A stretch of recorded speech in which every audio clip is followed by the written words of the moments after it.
2 tahun kurawat suami yang koma. Saat kuantar kontrol ke rumah sakit, dokter berkata, lebih baik ibu panggil polisi. Ternyata suamiku selama ini pura-pura karena punya rencana jahat padaku. Halo Bunda, semoga Bunda semuanya dalam keadaan sehat dan bahagia ya. Sebelum masuk ke ceritanya, jangan lupa nyalakan subtitle dan absen terlebih dahulu ya. Bunda-bunda semua dari daerah mana saja? Jangan lupa like, komen, dan subscribe channel ini ya. Selamat menonton. Namaku Manda. Umurku 43 tahun saat hidupku berubah dalam sekejap. Tapi jika boleh jujur, mungkin hidupku sudah berubah jauh sebelum itu. Aku hanya tidak menyadarinya. Aku menikah dengan Mas Niko 18 tahun yang lalu. Waktu itu aku masih gadis lugu berumur 25 tahun. Anak semata wayang dari seorang pengusaha properti terpandang di Jakarta. Ayahku, Haji Rahmat, adalah orang yang keras dan penuh prinsip. Beliau membangun kerajaan bisnisnya dari nol, mulai dari menjadi kuli bangunan hingga akhirnya memiliki puluhan bidang tanah dan beberapa ruko di pusat kota. Mas Niko waktu itu adalah karyawan di perusahaan kontraktor rekanan ayahku. Dia tampan, ramah, dan sangat pandai berbicara. Setiap kali ada rapat proyek di kantor ayahku, Mas Niko selalu menyempatkan diri menyapaku. Awalnya hanya sekadar senyum, lalu menjadi sapaan singkat, lalu menjadi obrolan panjang di kantin. Aku jatuh cinta. Atau mungkin aku jatuh pada perhatian yang selama ini kurindukan sebagai anak tunggal yang kesepian. Ayahku tidak pernah merestui hubungan kami. Manda, Niko itu ambisius, kata ayahku suatu malam di ruang kerjanya. Asap rokoknya mengepul tipis di bawah lampu meja. Bukan ambisi yang baik. Aku bisa melihatnya dari matanya. Dia tidak mencintaimu. Dia mencintai harta yang akan dia dapatkan jika menikahimu. Aku menangis. Aku berteriak pada ayahku. Aku bilang ayahku tidak mengenal Mas Niko seperti aku mengenalnya. Aku bilang ayahku terlalu melindungiku. Aku bilang ayahku egois. Ayah tidak pernah mau aku bahagia. Teriakku saat itu, dengan suara yang masih kuingat jelas sampai sekarang. Seperti pisau yang kuhunuskan ke dada ayahku sendiri. Ayahku hanya diam. Beliau mematikan rokoknya, menatapku dengan mata yang, aku baru menyadari sekarang, penuh dengan kesedihan yang tidak terucap. Baiklah, kata ayahku akhirnya. Kalau itu pilihanmu, ayah tidak akan menghalangi. Tapi ingat, Manda, pintu rumah ini tidak akan pernah tertutup untukmu. Kapanpun kamu membutuhkan ayah di sini. Aku menikah dengan Mas Niko tanpa restu penuh dari ayahku. Tapi ayahku tetap datang ke pernikahan. Beliau bahkan memberikan mahar yang besar dan membelikan kami sebuah rumah di kawasan perumahan elit. Itulah ayahku. Meskipun hatinya sakit, beliau tidak pernah tega melihat anaknya kekurangan. Awal pernikahan kami indah. Mas Niko adalah suami yang perhatian. Dia selalu membawakan sarapan ke tempat tidur di akhir pekan. Dia selalu mengingatkan aku minum vitamin. Dia selalu bilang, aku cinta kamu, setiap malam sebelum tidur. Tapi perlahan, seperti air yang merembes masuk melalui celah-celah dinding, sifat aslinya mulai terlihat. Awalnya hanya komentar-komentar kecil tentang ayahku. Ayahmu terlalu ikut campur urusan kita, katanya suatu hari setelah ayahku menelepon menanyakan kabar.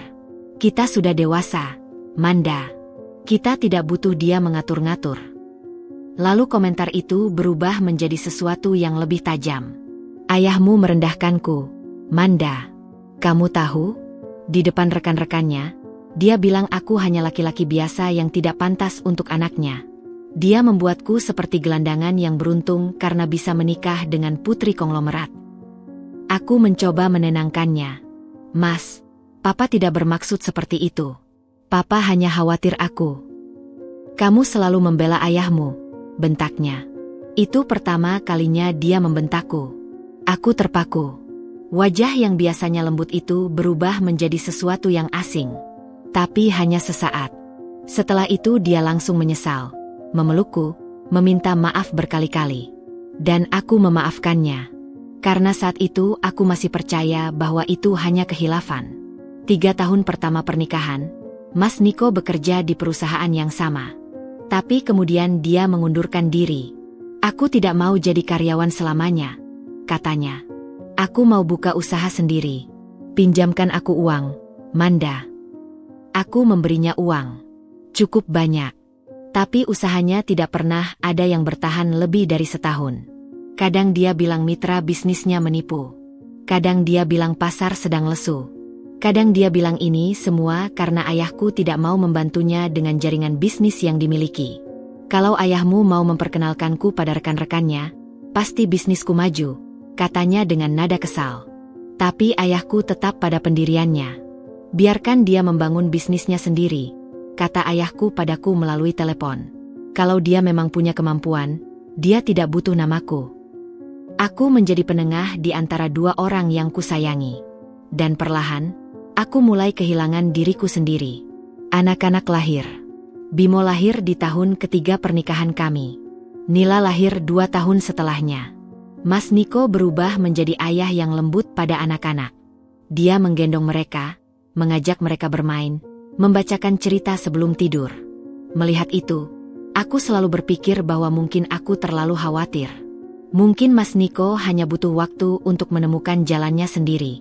Ayahku meninggal di tahun ke-10 pernikahan kami. Beliau jatuh sakit karena kanker paru-paru yang sudah stadium lanjut. 3 bulan sebelum meninggal, beliau memanggilku ke rumah sakit. Manda, kata ayahku dengan suara yang hampir tidak terdengar. Tangannya yang kurus memegang tanganku dengan lembut. Ayah sudah buat surat wasiat. Semua harta ayah untuk kamu. Rumah di Bandung, tanah di Bogor, tanah di Kemang, ruko di pusat kota, dan rumah yang kamu tempati sekarang. Air mataku mengalir. Ayah, jangan bicara seperti ini. Ayah akan sembuh. Ayahku tersenyum lemah. Dengarkan ayah, nak. Ayah sudah hidup cukup lama. Yang ayah khawatirkan adalah kamu. Jangan biarkan siapapun mengambil hartamu. Jangan biarkan siapapun memanfaatkan kebaikanmu. Termasuk suamimu sendiri. Aku terisak. Ayah. Ayah tahu kamu sayang Niko. Tapi ayah juga tahu dia tidak pernah benar-benar mencintaimu. Dia mencintai apa yang kamu miliki. Jangan pernah biarkan dia menguasai harta warisan ayah. Ini untukmu dan cucu-cucu ayah. Ayahku meninggal seminggu kemudian. Aku merasa kehilangan yang sangat dalam. Bukan hanya karena kehilangan orang tua, tapi juga karena aku menyadari bahwa selama ini aku lebih banyak membantah ayahku daripada mendengarkannya. Setelah ayahku meninggal, Mas Niko berubah. Perubahan itu tidak terjadi dalam semalam. Tapi perlahan, seperti katak yang direbus dalam air yang perlahan dipanaskan. Awalnya dia hanya sering bertanya tentang surat wasiat. Lalu dia mulai memintaku untuk menjual 1 atau 2 aset. Kita butuh uang untuk pendidikan anak-anak, katanya. Sekolah Bimo dan Nila mahal, Manda. Uangku tidak cukup. Aku percaya. Aku menjual 1 ruko di pusat kota. Uangnya habis untuk biaya sekolah, les, dan kehidupan sehari-hari. Tapi beberapa bulan kemudian, dia minta lagi. Kita harus investasi, katanya. Tanah di Bogor itu tidak produktif. Lebih baik dijual dan uangnya diputar. Aku ragu. Tapi dia terus membujukku. Setiap hari, setiap malam, dengan 1000 alasan. Akhirnya aku menyerah. Tanah di Bogor terjual. Uangnya masuk ke rekening bersama, yang ternyata hanya dia yang punya akses penuh. Tahun-tahun berlalu dengan pola yang sama. Mas Niko akan datang dengan ide baru. Aku akan ragu. Dia akan membujukku dengan berbagai cara. Kadang dengan kelembutan, kadang dengan kemarahan, kadang dengan ancaman diam. Dan aku akan menyerah. Sampai pada suatu malam, 2 tahun yang lalu, semuanya mencapai puncaknya. Itu malam Minggu. Bimo sedang di luar kota untuk perlombaan debat. Nila sedang menginap di rumah temannya. Aku dan Mas Niko makan malam berdua di rumah. Suasananya terasa canggung karena sebelumnya kami bertengkar soal tanah di Kemang. Aset terakhir yang paling aku sayangi karena itu adalah tempat ayahku membangun rumah pertama keluarganya. Manda, kita harus bicara, kata Mas Niko sambil meletakkan sendoknya. Tentang apa, Mas? Tentang tanah di Kemang. Aku sudah dapat pembeli. Harganya bagus. 3 kali lipat dari harga pasar. Aku meletakkan sendokku. Mas, aku sudah bilang. Tanah itu tidak akan aku jual. Itu satu-satunya yang tersisa dari papa. Wajahnya berubah. Kamu masih saja membela ayahmu meskipun dia sudah mati? Kamu lebih memilih tanah mati daripada masa depan keluarga kita. Mas, Bimo dan Nila baik-baik saja. Mereka tidak butuh uang itu. Kamu tidak tahu apa-apa, bentaknya, memukul meja makan sampai piring bergeser. Kamu selalu hidup nyaman dengan harta ayahmu. Kamu tidak pernah tahu bagaimana rasanya menjadi laki-laki yang tidak punya apa-apa. Dimarahi mertua, direndahkan, dianggap tidak pantas. Aku diam. Aku sudah terbiasa dengan amarahnya. Tapi malam itu, ada yang berbeda. Matanya terlihat seperti orang yang sudah tidak punya batas. Dengar, Manda, katanya dengan suara yang tiba-tiba menjadi sangat tenang.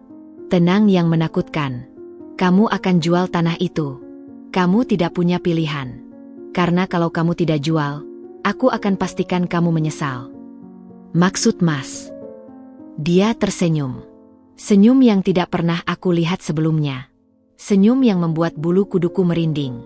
Kamu tunggu saja. Malam itu, Mas Niko pergi keluar rumah. Katanya mau ke minimarket membeli rokok. Aku membersihkan meja makan dengan tangan gemetar. 30 menit kemudian, aku mendengar suara mobil masuk ke garasi. Aku lega. Tapi kemudian aku mendengar langkah kakinya menuju ke halaman belakang, bukan ke pintu depan. Aku heran. Aku berjalan ke jendela ruang keluarga yang menghadap ke taman belakang. Di bawah cahaya lampu taman yang redup, aku melihat Mas Niko berdiri di bawah tangga. Dia menatap tangga itu lama sekali.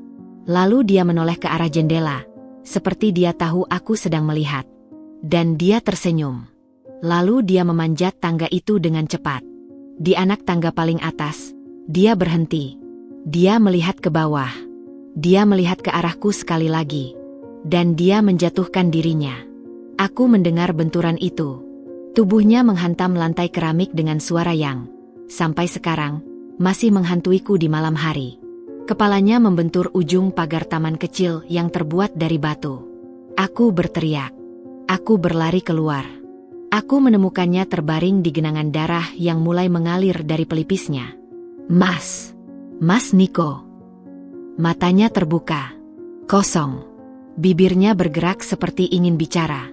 Dan untuk sepersekian detik, sebelum matanya terpejam, aku melihat sesuatu yang membuat jantungku berhenti. Dia tersenyum. Senyum yang sama seperti tadi.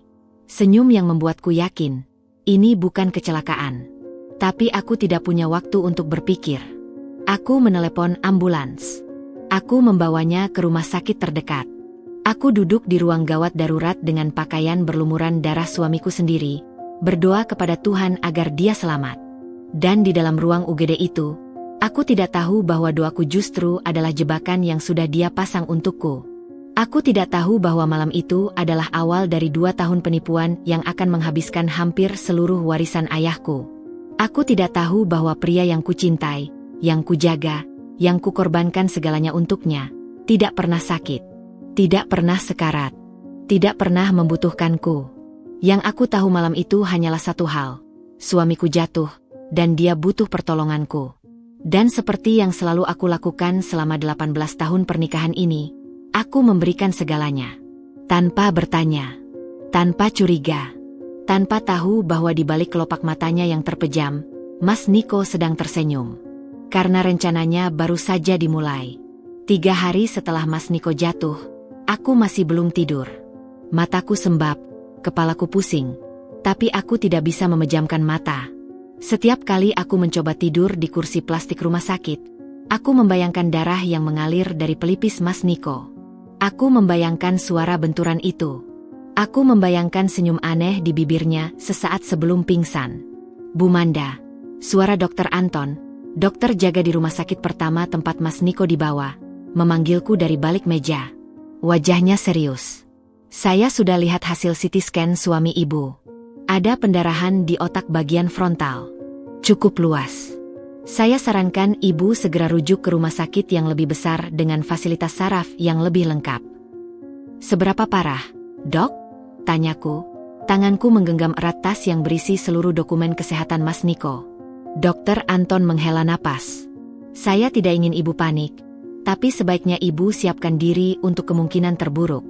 Pendarahan di otak bisa menyebabkan kerusakan permanen. Bisa juga memengaruhi fungsi motorik, kognitif, bahkan kesadaran. Aku menatapnya tidak percaya. Maksud dokter, suami saya bisa? Bisa mengalami gangguan kesadaran. Bisa koma. Bisa juga kondisi vegetatif. Tapi kita belum tahu pasti, Bu. Saya hanya bicara kemungkinan. Aku keluar dari ruangan dengan kaki terhuyung. Aku langsung menelepon Bimo dan Nila. Bimo langsung pulang dari kota tempatnya kuliah. Nila cuti dari pekerjaannya yang baru 3 bulan dia jalani. Di rumah sakit pusat yang dirujuk Dokter Anton, kami bertemu dengan Dokter Hari, spesialis saraf yang kemudian menangani Mas Niko selama 2 tahun ke depan. Dokter Hari memeriksa Mas Niko dengan sangat teliti. Dia memeriksa pupil matanya dengan senter kecil, mengetuk lututnya dengan palu refleks, menggerakkan jari-jari tangan dan kaki Mas Niko satu persatu. Setelah pemeriksaan, Dokter Hari memintaku masuk ke ruangannya. Wajahnya serius, tapi tidak sepanik Dokter Anton. Bu Manda, saya sudah lihat hasil CT scan dari rumah sakit sebelumnya dan saya lakukan pemeriksaan tambahan. Memang ada pendarahan di otak, tapi sejujurnya, pendarahannya tidak separah yang digambarkan Dokter Anton. Apakah ibu punya hasil CT scan yang lebih detail? Aku menggeleng. Hanya ini, Dok. Itu yang diberikan rumah sakit. Dokter Hari mengangguk. Baik, kita lakukan CT scan ulang di sini saja untuk memastikan. Aku setuju. Tapi di dalam hatiku, aku sudah panik. Aku tidak tahu bahwa hasil CT scan pertama telah dimanipulasi. Aku tidak tahu bahwa Mas Niko sudah menyiapkan segalanya sebelum dia menjatuhkan dirinya dari tangga. Aku tidak tahu bahwa salah satu temannya yang bekerja di rumah sakit pertama sudah diiming-imingi uang untuk membuat laporan medis yang lebih parah dari kondisi sebenarnya. Hasil CT scan ulang menunjukkan pendarahan yang jauh lebih kecil. Dokter Hari menghela napas lega. Ini kabar baik, Bu. Pendarahannya tidak separah yang kita khawatirkan. Dengan perawatan intensif, kemungkinan pemulihan cukup besar. Tapi kemudian Dokter Hari menambahkan sesuatu yang membuat hatiku terasa ditusuk. Tapi ada satu hal yang perlu ibu ketahui. Pasien dengan cedera otak seperti ini, pemulihannya tidak bisa diprediksi. Bisa cepat, bisa lambat. Dan selama masa pemulihan, fungsi motorik dan kesadarannya mungkin akan terganggu. Ibu harus sabar. Berapa lama, Dok? Bisa minggu, bisa bulan, bisa juga tahunan. Aku menatap Mas Niko yang terbaring di ranjang icu. Tubuhnya dipenuhi selang dan kabel yang terhubung ke mesin-mesin yang berkedip-kedip. Wajahnya pucat. Bibirnya kering. Matanya terpejam. Tapi aku tidak tahu, di balik kelopak matanya yang terpejam itu, Mas Niko sadar. Dia mendengar setiap kata yang keluar dari mulut Dokter Hari. Dia mendengar aku menangis. Dia mendengar Bimo dan Nila memanggil-manggil, "Ayah," dengan suara parau. Dan dia tersenyum dalam hati. Rencananya berjalan sempurna. 2 minggu pertama adalah masa paling kritis. Aku hampir tidak pernah pulang. Aku tidur di ruang tunggu ICU dengan kursi yang keras dan selimut tipis pinjaman dari perawat. Aku makan seadanya. Nasi bungkus dari warung di seberang rumah sakit atau roti yang dibawakan Nila. Setiap pagi aku mandi di kamar kecil rumah sakit dengan air dingin yang membuat gigiku menggigil. Setiap malam aku berdoa di samping ranjang Mas Niko, memohon kepada Tuhan agar dia sadar. Bimo dan Nila bergantian menjagaku. Mereka khawatir melihat kondisi ibunya yang semakin kurus dan pucat. "Bu, ibu harus istirahat," kata Bimo suatu malam. Anak laki-lakiku yang biasanya pendiam itu kini matanya merah menahan tangis. "Kalau ibu jatuh sakit, siapa yang akan jaga ayah?" "Ibu kuat, Nak," jawabku, meskipun suaraku bergetar. "Ayah butuh ibu di sini." Nila memelukku dari samping. "Bu, kita juga butuh ibu. Bimo dan aku. Jangan sampai ibu mengorbankan diri terlalu banyak." Aku hanya mengangguk. Tapi aku tidak bisa berhenti. Aku merasa ini semua adalah kesalahanku. Jika aku tidak bertengkar dengan Mas Niko malam itu, mungkin dia tidak akan naik ke tangga. Mungkin dia tidak akan jatuh. Mungkin semua ini tidak akan terjadi. Itulah yang Mas Niko ingin aku rasakan. Rasa bersalah. Karena dengan rasa bersalah, aku akan melakukan apapun untuk menebusnya. Dan aku melakukannya. Setelah 3 minggu di ICU, Mas Niko dipindahkan ke ruang rawat inap biasa. Kondisinya stabil tapi tidak menunjukkan perkembangan berarti. Matanya terbuka kadang-kadang, tapi kosong. Tidak ada respons ketika dipanggil. Tidak ada gerakan pada tangan dan kakinya selain refleks spontan yang tidak terkendali. Dokter Hari menjelaskan dengan hati-hati. Bu, kemungkinan Pak Niko mengalami kondisi yang disebut gangguan kesadaran. Dia tidak koma, tapi juga tidak sadar penuh. Kami akan terus lakukan terapi, tapi prosesnya akan lama. Aku bertanya tentang biaya. Dokter Hari menyebut angka yang membuatku hampir pingsan. Untuk perawatan intensif, terapi harian, dan obat-obatan, biayanya sekitar 15 hingga 20 juta per bulan, Bu. Belum kalau ada tindakan tambahan. Aku menghitung tabunganku. Cukup untuk 3 atau 4 bulan. Setelah itu, aku tidak berpikir panjang. Aku menghubungi notaris yang mengurus warisan ayahku. Bu Manda, Ibu yakin? Tanya notaris itu, Pak Budi, yang sudah mengenalku sejak kecil. Tanah di Bogor itu aset yang sangat berharga. Nilainya akan terus naik. Saya butuh uang sekarang, Pak, kataku, untuk biaya pengobatan suami saya. Pak Budi diam sejenak. Baik, Bu, saya urus. Tanah di Bogor, tempat ayahku dulu bercocok tanam di masa pensiunnya, terjual dengan harga yang cukup tinggi. Uangnya masuk ke rekeningku. Aku membayar rumah sakit, membayar terapis, membayar obat-obatan. Aku pikir ini sementara. Aku pikir Mas Niko akan segera sembuh. Tapi bulan berganti bulan, dan Mas Niko tidak kunjung menunjukkan perkembangan. Memasuki bulan keempat, aku mulai belajar merawat Mas Niko sendiri. Biaya perawat profesional terlalu mahal. Aku minta diajari oleh suster di rumah sakit cara memasang selang makanan, cara memandikan pasien yang tidak bisa bergerak, cara memijat agar otot-ototnya tidak kaku. Aku membeli ranjang khusus untuk pasien di rumah. Aku memasang pegangan di kamar mandi. Aku merapikan seluruh rumah agar ramah bagi orang dengan keterbatasan gerak. Setiap pagi, aku bangun pukul 4. Aku menyiapkan bubur yang harus dihaluskan dengan blender hingga benar-benar lembut, lalu dimasukkan ke dalam selang. Aku memandikan Mas Niko dengan hati-hati, mengangkat tubuhnya yang terkulai lemas, membalikannya untuk membersihkan bagian punggung yang rawan luka tekan. Setiap siang, aku membawanya ke rumah sakit untuk terapi. Terapi fisik untuk melatih otot-ototnya.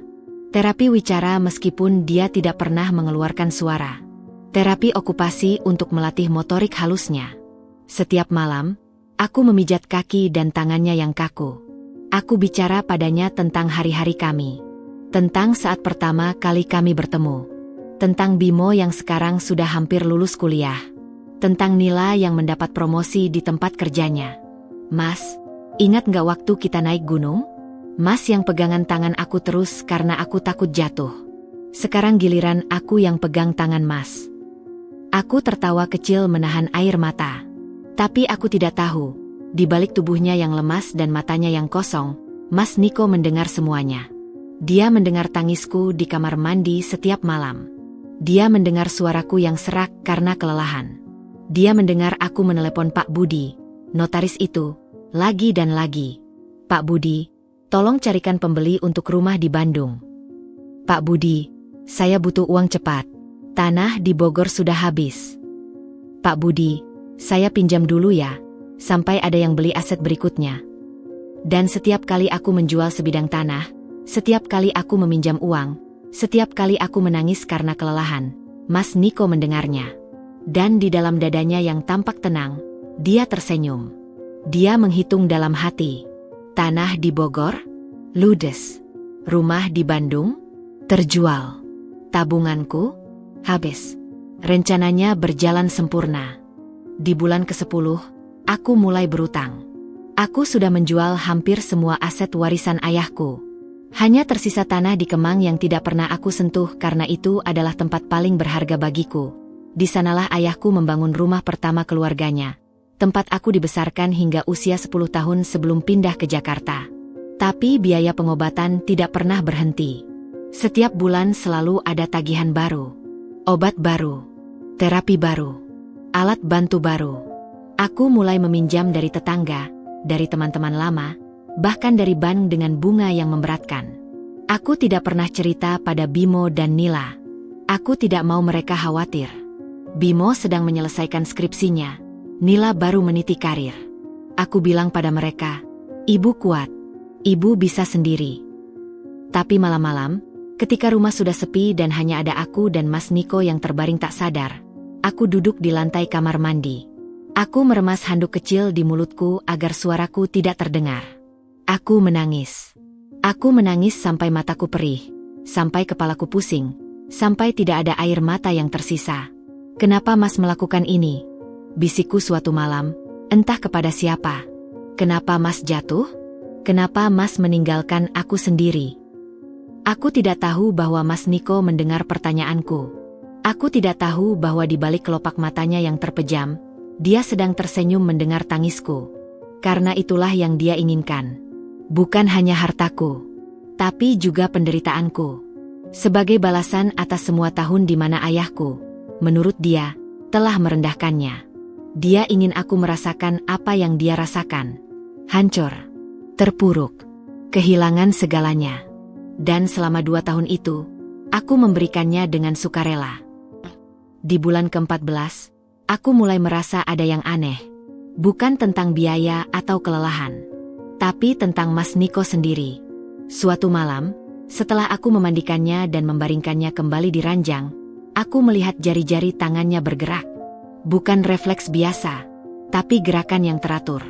Seperti jari-jari yang sedang mengetuk sesuatu. Aku berhenti. Aku menatap tangannya. Gerakan itu berhenti. Aku pikir aku hanya menghayal karena kelelahan. Tapi kejadian serupa terus berulang. Kadang aku melihat kepalanya sedikit menoleh ke arahku saat aku sedang tidak melihat. Kadang aku mendengar helaan napas yang tidak biasa, seperti helaan napas orang yang sadar, bukan napas panjang pasien tak sadar. Suatu sore, Isah, asisten rumah tangga yang datang seminggu 2 kali untuk membantuku, berkata dengan wajah canggung, "Bu Manda, jangan marah ya. Tapi saya penasaran." "Apa, Isah?" "Pak Niko itu, kadang-kadang kalau ibu pergi ke dapur, posisi tangannya berubah. Saya perhatikan beberapa kali. Tadinya tangan kanannya di atas selimut, pas saya lihat lagi sudah di bawah selimut." Aku terdiam. "Mungkin ibu atau Bimo yang memindahkan?" tanya Isah. Aku menggeleng. Bimo jarang pulang. Dan saya tidak pernah memindahkan posisi tangannya kalau bukan waktu memandikan. Isah diam. Tapi matanya berkata bahwa dia tidak nyaman. Malam itu, aku tidak bisa tidur. Aku duduk di samping ranjang Mas Niko, menatap wajahnya yang tenang di bawah sinar lampu tidur. "Mas," kataku pelan. "Mas dengar aku, kan?" Diam. "Mas, kalau Mas dengar, coba gerakin jari Mas." Diam. Aku menghela napas. Aku bodoh. Berharap pada keajaiban. Tapi saat aku bangkit untuk ke dapur, aku melihat sesuatu yang membuat jantungku berhenti sejenak. Jari kelingking tangan kanan Mas Niko bergerak. Hanya sekelebat. Tapi aku melihatnya. Aku melihatnya dengan jelas. Aku berbalik cepat. "Mas." Tidak ada gerakan lagi. Tidak ada suara. Tidak ada apapun. Aku berdiri lama di sana, menatap tangannya yang terulur lemas di atas selimut. Dan untuk pertama kalinya setelah 14 bulan, sebuah pertanyaan muncul di kepalaku. Pertanyaan yang tidak pernah terpikirkan sebelumnya. Bagaimana jika Mas Niko tidak pernah sakit? Aku menggigit bibir. Aku mengusir pikiran itu. Aku tidak tega berpikir buruk tentang suamiku sendiri. Suami yang sudah 2 tahun aku rawat dengan segenap jiwa dan ragaku. Tapi benih keraguan itu sudah tertanam. Dan seperti rumput liar, ia akan tumbuh, mengakar, dan akhirnya suatu hari nanti akan meledak menjadi kebenaran yang menghancurkan. Keraguan itu hadir seperti bisikan di tengah malam. Samar, sulit ditangkap, tapi tidak pernah benar-benar pergi. Awalnya aku berusaha mengabaikannya. Kupikir itu hanya karena kelelahan. 2 tahun merawat pasien dengan kondisi seperti Mas Niko memang bisa membuat siapapun kehilangan akal sehatnya. Kurang tidur, kurang makan, kurang istirahat. Semuanya bercampur menjadi satu dalam pusing yang terus-menerus. Aku bahkan sudah tidak ingat kapan terakhir kali aku tidur lebih dari 4 jam tanpa terbangun karena suara napas Mas Niko yang tiba-tiba berubah, atau karena mimisan yang kadang muncul tanpa sebab. Tapi bisikan itu tidak pernah pergi. Ia justru semakin keras seiring berjalannya waktu. Semuanya berawal dari kejadian-kejadian kecil yang terlalu sering terjadi untuk disebut kebetulan.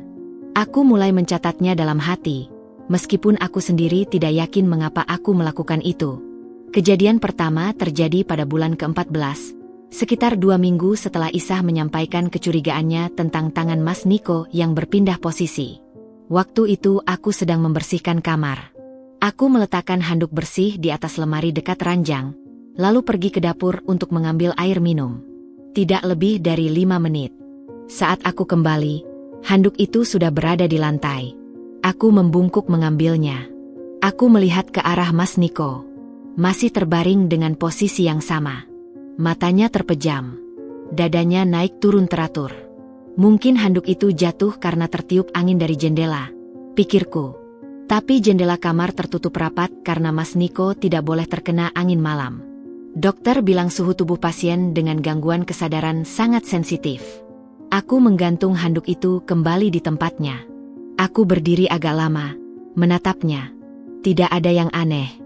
Tapi saat aku berbalik untuk mengambil sampo di kamar mandi, aku mendengar suara sesuatu jatuh lagi. Aku menoleh cepat. Handuk itu sudah berada di lantai lagi. Dadaku berdebar. Aku tahu tidak ada angin. Tidak ada getaran. Tidak ada yang bisa menjatuhkan handuk itu kecuali tangan manusia. "Mas?" panggilku. Suaraku sedikit meninggi. "Diam." Aku berjalan mendekati ranjang. Aku menatap wajah Mas Niko dari jarak yang sangat dekat. Aku bisa melihat pori-pori di kulitnya yang mulai keriput karena 2 tahun tidak pernah terkena sinar matahari. Aku bisa melihat bulu matanya yang panjang. Salah satu hal yang dulu membuatku jatuh cinta padanya. "Mas, apa Mas yang jatuhin handuk ini?" Diam. Tidak ada gerakan. Tidak ada perubahan ekspresi. Aku menghela napas. Aku mengambil handuk itu dan kali ini aku meletakkannya di tempat yang jauh dari jangkauan. Di atas lemari tinggi di sudut ruangan yang tidak mungkin terjangkau jika ada angin sekalipun. Aku pergi ke kamar mandi. Aku membuka keran dan membiarkan air mengalir di tanganku. Aku menatap bayanganku sendiri di cermin. Wajahku kurus. Mataku cekung. Ada lingkaran hitam di bawah mata yang sudah seperti memar permanen. Aku tidak lagi mengenali diriku sendiri. "Kamu parno, Manda," bisikku pada bayanganku sendiri. "Kamu kurang tidur. Kamu butuh istirahat." Tapi suara hatiku berkata lain. Kejadian kedua terjadi 2 minggu kemudian, saat Bimo pulang ke rumah. Bimo sudah jarang pulang sejak ayahnya sakit. Dia sibuk dengan sekolahnya dan komunitas di sekolahnya. Aku sengaja memasukkannya ke asrama sekolah agar ia tak perlu repot untuk mengurus ayahnya. Tapi bulan itu dia libur dan memutuskan untuk menemaniku seminggu penuh. "Bu, Ibu istirahat. Biar Bimo yang jagain ayah malam ini," katanya. Awalnya aku menolak. Tapi Bimo memaksa. Dia bilang aku sudah terlalu kurus, terlalu pucat, terlalu lelah. Dia bilang dia takut kalau aku yang jatuh sakit berikutnya. "Ibu kan bilang ibu kuat," katanya dengan senyum mirip ayahnya. Mirip Mas Niko dulu. Sebelum semuanya berubah. "Kalau ibu kuat, ibu harus mau istirahat juga. Orang kuat itu tahu kapan harus berhenti." Aku tersentuh. Untuk pertama kalinya dalam berbulan-bulan, aku tidur di kamar Bimo yang kosong, di ranjang yang empuk dengan spray bersih. Aku memejamkan mata dan berharap bisa tidur nyenyak. Tapi aku tidak bisa tidur. Aku gelisah. Kebiasaan 2 tahun terbangun setiap kali mendengar suara kecil membuatku hiperwaspada.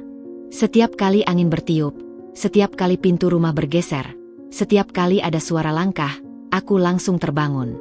Sekitar pukul 1 dini hari, aku mendengar suara dari kamar Mas Niko. Bukan suara mesin atau selang, tapi suara bicara. Aku duduk tegak di ranjang. Aku mendengarkan. Suaranya pelan, seperti bisikan. Aku tidak bisa menangkap kata-katanya, tapi aku yakin itu adalah suara laki-laki. Aku turun dari ranjang. Aku berjalan pelan menuju kamar Mas Niko. Dadaku berdebar kencang. Aku membuka pintu perlahan. Bimo duduk di kursi samping ranjang. Kepalanya menunduk, tertidur pulas. Tangannya masih memegang handuk kecil yang biasa digunakan untuk membersihkan keringat di dahi Mas Niko.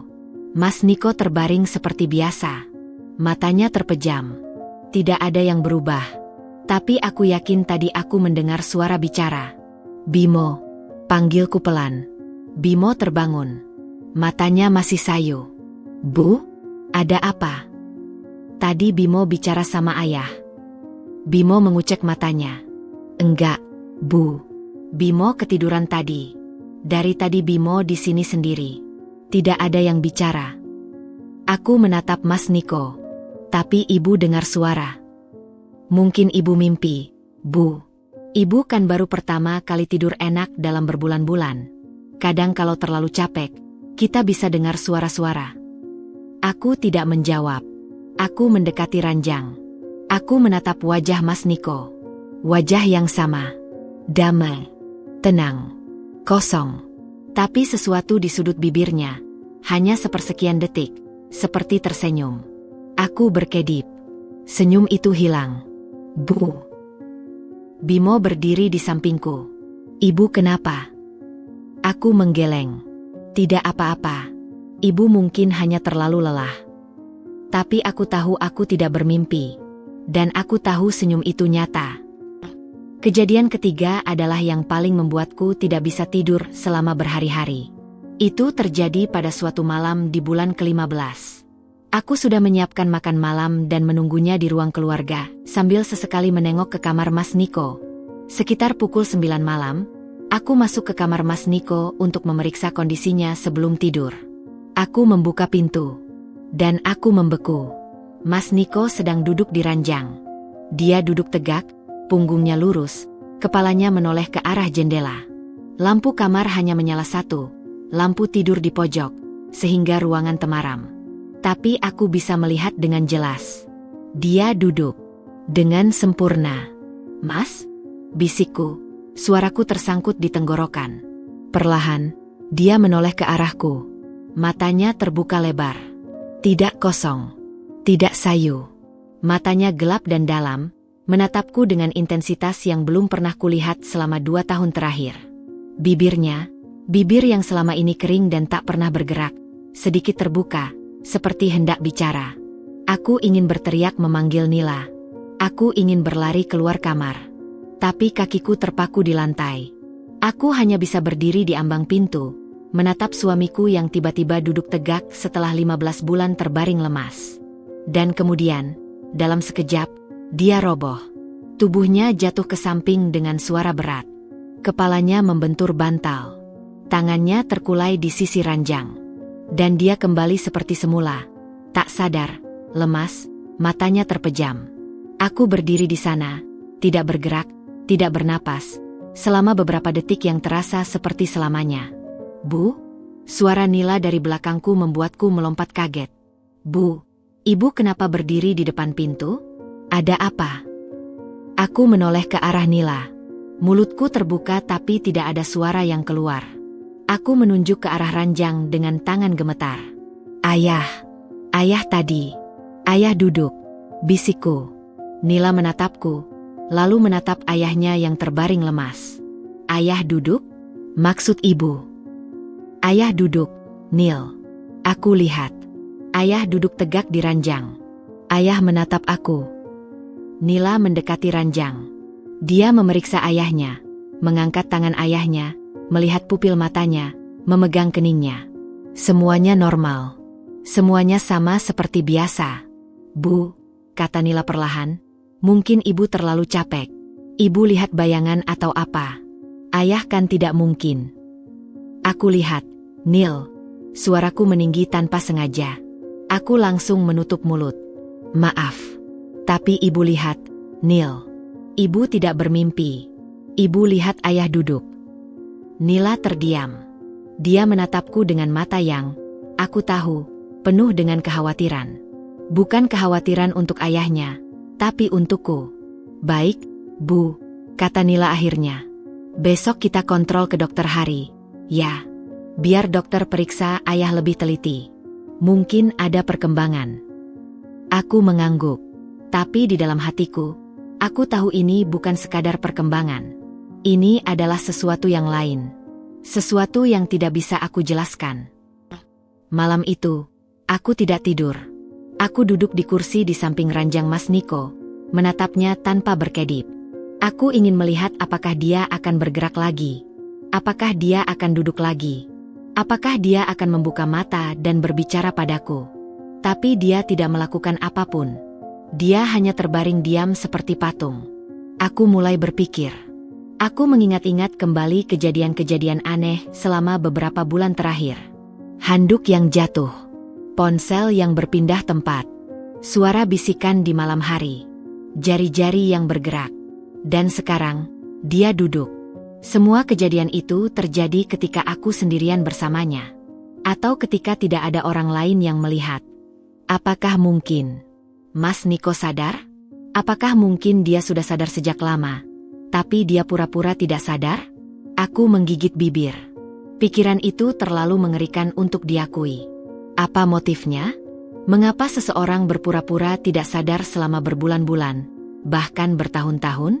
Apa yang dia dapatkan dari itu? Dan kemudian, seperti sambaran petir di malam yang terang, aku ingat. Tanah di Bogor. Rumah di Bandung. Tabunganku.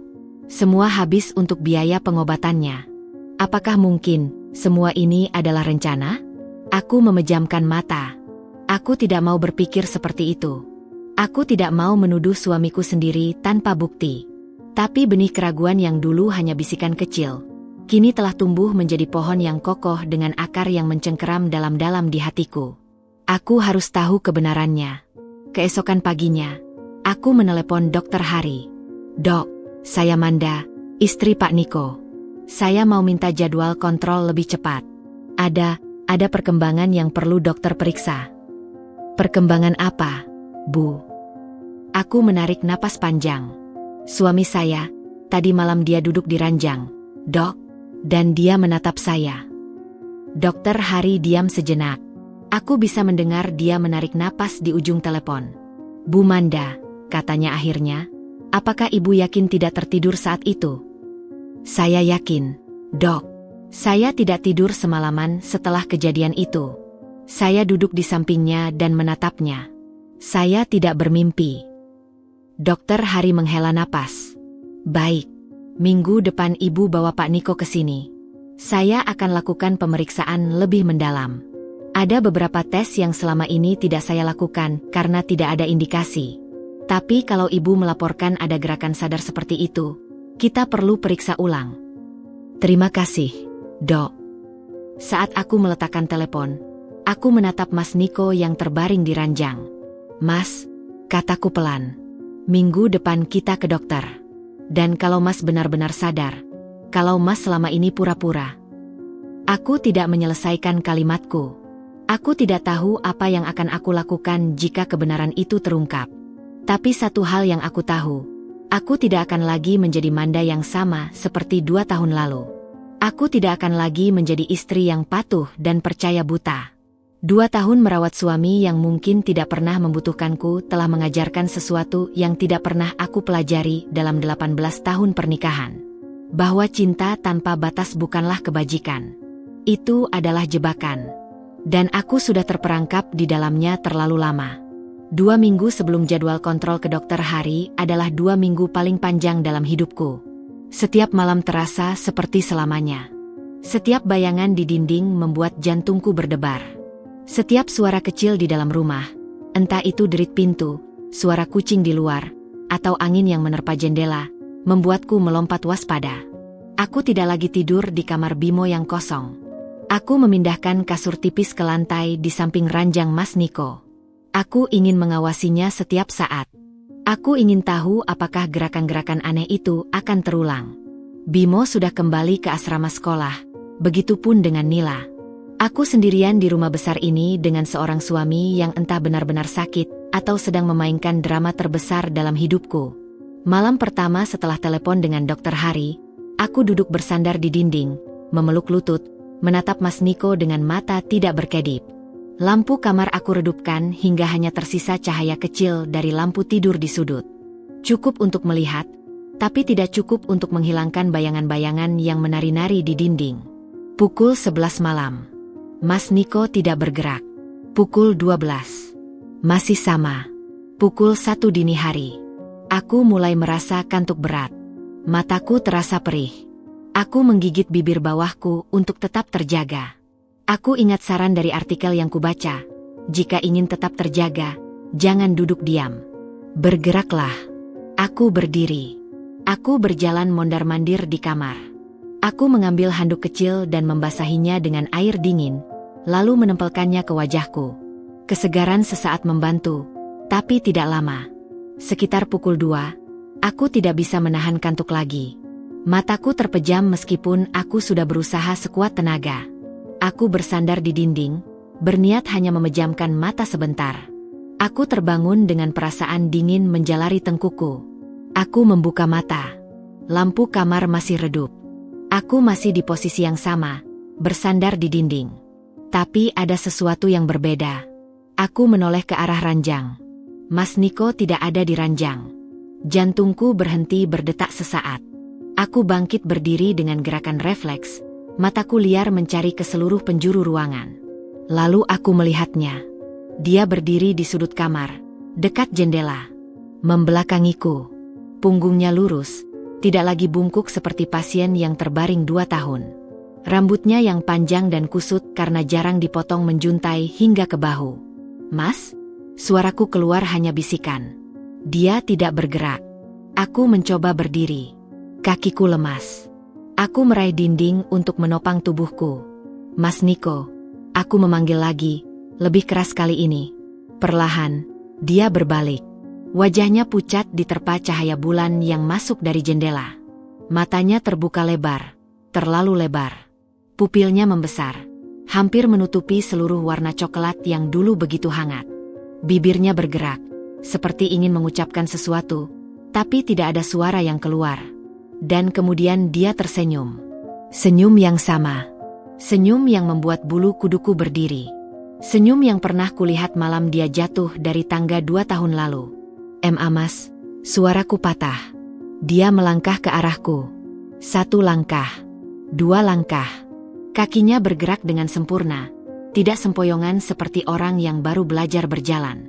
Langkahnya mantap, seperti tidak pernah terbaring 2 tahun. Aku mundur. Punggungku membentur dinding.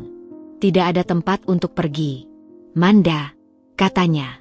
Suaranya serak, berat, seperti suara dari dalam sumur. Tapi itu adalah suaranya. Suara Mas Niko. "Kamu tahu, kan?"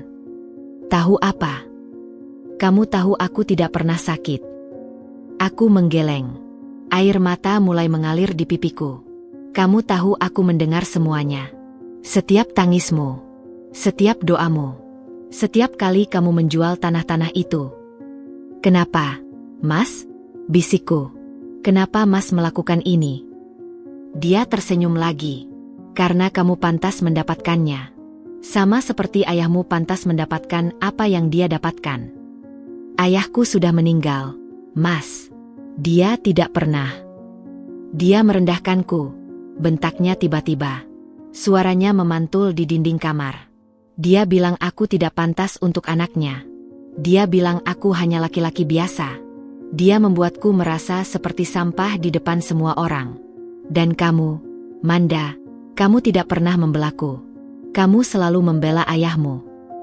"Mas, aku..." "Diam." Dia melangkah maju lagi. Sekarang jarak kami hanya 1 langkah. Aku bisa mencium bau tubuhnya yang tidak pernah mandi dengan sabun, karena selama ini aku yang memandikannya hanya dengan air dan waslap. Sekarang semuanya sudah habis.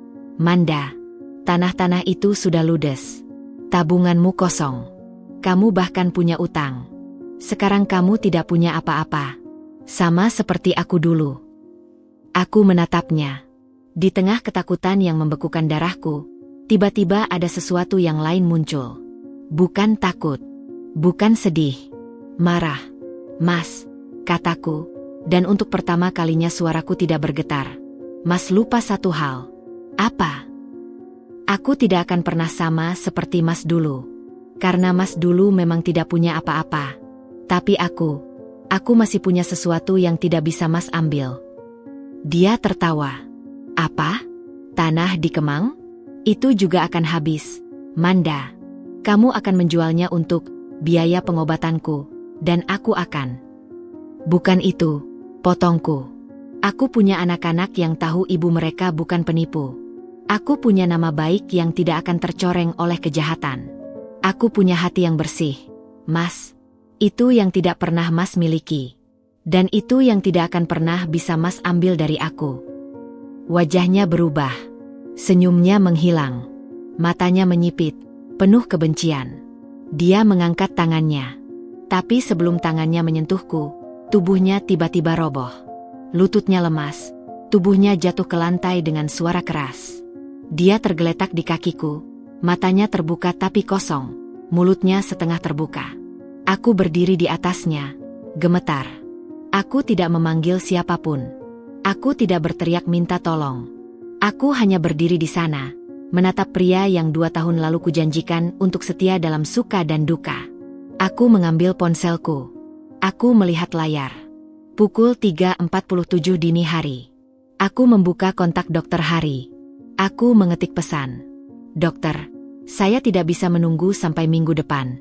Tolong bantu saya. Suami saya sadar. Dia bisa berjalan. Dia bisa bicara. Dan dia mengancam saya. Aku menekan tombol kirim.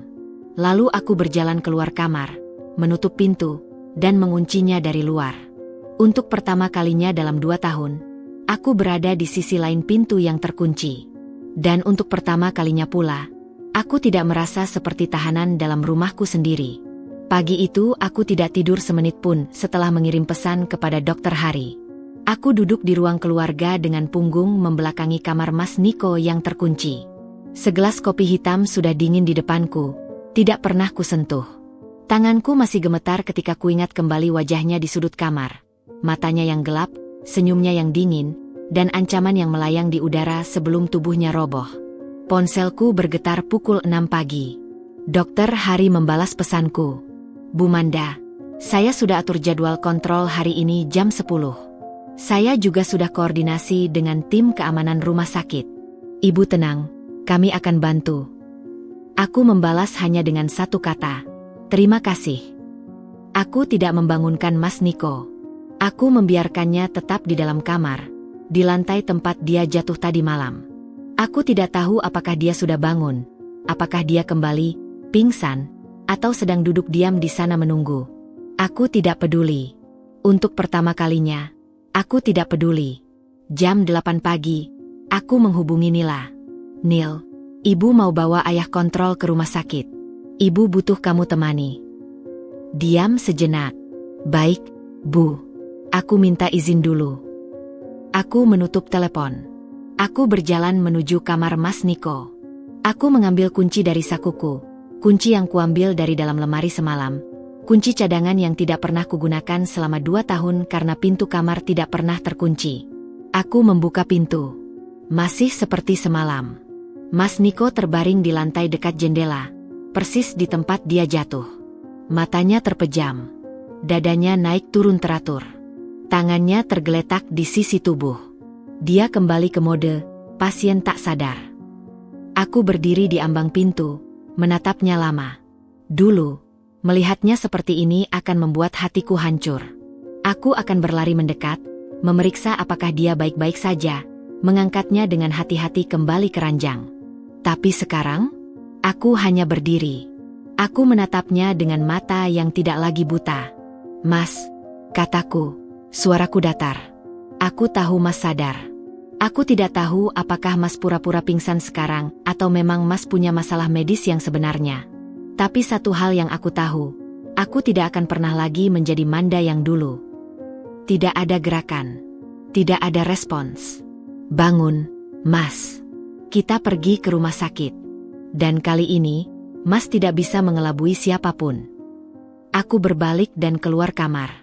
Aku memanggil Pak RT yang tinggal 2 rumah dari tempatku untuk membantu mengangkat Mas Niko ke kursi roda. Aku tidak mau menyentuhnya sendiri. Aku tidak mau merawatnya lagi. Pak RT datang dengan wajah penuh tanya.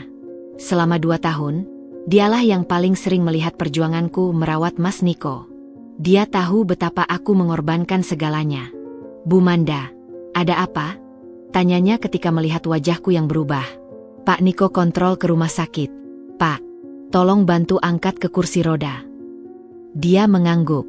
Bersama-sama kami mengangkat tubuh Mas Niko yang aku perhatikan sekarang, tidak seberat yang seharusnya jika memang benar-benar lemas. Ada sedikit ketegangan di otot-ototnya, seperti orang yang sadar dan menahan tubuhnya agar tetap lemas. Tapi aku tidak mengatakan apa-apa. Aku hanya membiarkan Pak RT membantuku mendorong kursi roda ke dalam mobil yang sudah aku siapkan. Nila tiba tepat saat aku sedang menutup pintu mobil. Bu, ada apa? Tanyanya, wajahnya penuh kekhawatiran. Suara ibu di telepon tadi beda. Aku menatap anak perempuanku. Matanya yang coklat, seperti mata ayahnya, menatapku dengan cemas. Naiklah, Nil, kataku. Nanti di jalan ibu cerita. Sepanjang perjalanan ke rumah sakit, aku menceritakan semuanya. Semua kejadian aneh selama beberapa bulan terakhir. Handuk yang jatuh, ponsel yang berpindah, jari yang bergerak, suara bisikan di malam hari, Mas Niko yang duduk di ranjang. Dan terakhir, tadi malam, dia berdiri di sudut kamar, berbicara padaku, mengancamku. Nila tidak berkata apa-apa selama aku bicara. Tangannya menggenggam erat gagang pintu mobil. Wajahnya pucat. Ketika aku selesai, dia menoleh ke belakang melihat ayahnya yang terbaring di kursi roda khusus yang sudah aku pasang di jok belakang. Ayah, bisiknya. Ayah sadar? Selama ini. Dia sadar, Nil. Dia mendengar semuanya. Setiap kata yang ibu ucapkan selama 2 tahun ini. Setiap tangis ibu. Setiap doa ibu. Nila menutup mulutnya dengan tangan. Air matanya mengalir. Tapi kenapa, Bu? Kenapa ayah melakukan itu? Aku menghela napas. Ibu juga tidak tahu, Nil. Tapi hari ini kita akan tahu semuanya. Di rumah sakit, Dokter Hari sudah menunggu. Aku melihat ada perawat tambahan di ruangannya. Bukan 1, tapi 3 orang. Dan di luar ruangan, aku melihat 2 petugas keamanan rumah sakit berdiri dengan sigap. Dokter Hari menyambutku dengan tatapan yang berbeda dari biasanya. Biasanya dia ramah, tenang, penuh empati. Hari ini matanya tajam, waspada, seperti seorang detektif yang akan membongkar sebuah kasus. Bu Manda, silakan duduk, katanya, mempersilakanku duduk di kursi di samping meja periksa. Nila duduk di sampingku, menggenggam tanganku erat. Mas Niko masih di kursi roda, tepat di hadapan kami. Kepala menunduk, tangan lemas. Seperti biasa. Tapi aku tahu sekarang, itu semua akting. Dokter Hari melakukan pemeriksaan seperti biasa. Memeriksa pupil dengan senter kecil. Mengetuk lutut dengan palu refleks. Menggerakkan jari-jari tangan dan kaki satu persatu. Semua tampak normal. Normal untuk pasien dengan gangguan kesadaran. Tapi kemudian Dokter Hari melakukan sesuatu yang tidak biasa. Bu, saya minta ibu dan Nila keluar sebentar. Katanya, saya mau melakukan pemeriksaan yang lebih intensif. Mungkin sekitar 20 menit. Aku menatapnya. Ada sesuatu di matanya. Seperti kode bahwa dia akan melakukan sesuatu yang tidak biasa. Aku mengangguk. Aku menggenggam tangan Nila dan kami keluar ruangan. Di koridor, kami duduk di bangku panjang. Nila masih menangis diam-diam. Aku memegang tangannya, berusaha tetap tenang meskipun hatiku berdebar kencang. 5 menit, 10 menit, 15 menit. Pintu ruangan terbuka. Dokter Hari berdiri di ambang pintu dengan wajah yang sangat serius. Di belakangnya, aku melihat ketiga perawat berdiri membentuk formasi. Mas Niko masih di kursi roda. Tapi ada yang berbeda. Posisi kursi roda telah diputar. Sekarang Mas Niko menghadap ke arah pintu, menghadap ke arahku. Dan untuk pertama kalinya, aku melihat matanya terbuka. Tidak kosong, tidak sayu, tapi tajam, hidup. Menatapku dengan sorot kebencian yang sama seperti semalam. "Bu Manda," kata Dokter Hari, suaranya rendah dan tegas. "Saya sudah melakukan beberapa uji refleks lanjutan. Dan saya menemukan sesuatu yang perlu Ibu ketahui." Aku berdiri. Nila berdiri di sampingku, tubuhnya gemetar. Selama 2 tahun ini, saya memeriksa Pak Niko berkali-kali. Hasil CT scan dan MRI memang menunjukkan bekas pendarahan otak. Tapi dari pemeriksaan tadi, saya melakukan uji resistensi otot, uji respons terhadap rangsangan nyeri yang tersembunyi, dan beberapa uji lain yang tidak biasa saya lakukan sebelumnya. Saya menemukan bahwa tidak ada indikasi gangguan kesadaran berat. Dia berhenti, menatap Mas Niko sejenak, lalu kembali menatapku. Refleks motorik halus Pak Niko menunjukkan gerakan-gerakan yang terkontrol dan disengaja. Ini bukan refleks spontan pasien tak sadar, Bu. Ini adalah gerakan sadar. Gerakan yang dikendalikan oleh orang yang sepenuhnya memiliki kesadaran. Aku diam.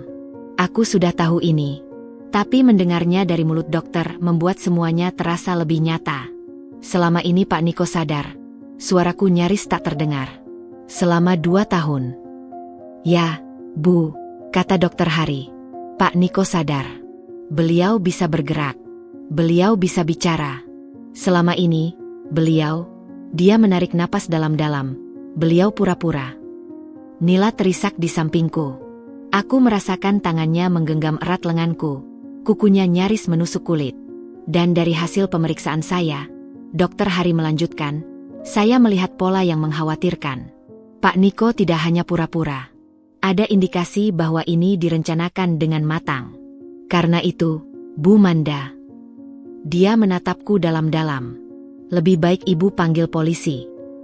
Aku menoleh ke arah Mas Niko. Masih di kursi roda. Matanya masih terbuka, menatapku dengan sorot yang tidak pernah kukenal.